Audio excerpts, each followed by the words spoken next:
Hi there, my name is David Nour. I'm the author of Relationship Economics, Return on Impact, and most recently Co-Create. I want to welcome you back to the Management Movement newsletter, where bi-monthly I try to share practical, pragmatic management ideas for you and your team. In this session, I want to talk about how organizations must evolve to remain relevant. A key idea that I coach a lot of senior executives, which I think would be useful to you, is for them to focus on fundamentally two things: brand and culture.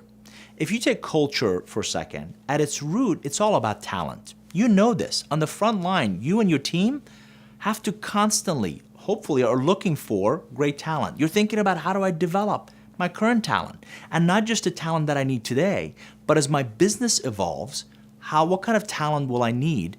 What kind of skills, capabilities, knowledge do I need moving forward? What I really want you to think about is the gap between the demand for relevant talent and really the supply of thinking talent. In this session, let me just focus on demand for a second. In the next one, we'll reference the supply. So I've built this construct for a recent keynote in Dubai. And as you can see, it's focused on the demand part, two fundamental buckets: technological and digital productivity, things like automation, big data and advanced analytics, and access to information and actionable ideas, but also shifts in the ways we generate business value. How do we simplify the complex? How do we create more agility and innovation in the business and in the team? And how do we come up with new customer strategies? As you interview candidates, as you glance through your existing team, do you have people who can think? Can you attract people who can not just identify obstacles, but find ways around them?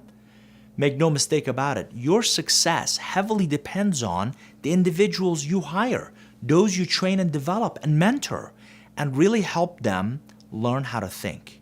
That critical thinking, which again, we'll talk a lot more in the next session, will help them overcome some of these fundamental business obstacles that you and your team are facing every day. How do I not just take care of that customer? How do I create an advocate out of that customer? How do I not just work with that supplier? How do I make sure we get the best partnership from that supplier? How do I develop a vested interest in others who can see us and want to see us succeed? Those are the kinds of skills, those are the kinds of ingredients you need in your talent to help you get to the next evolution of yourself as a leader, as a manager, but also your team. My name is David Nour. I'm the author of Relationship Economics, Return on Impact, and most recently Co-Create. I hope you'll continue to come back and learn from these management movements.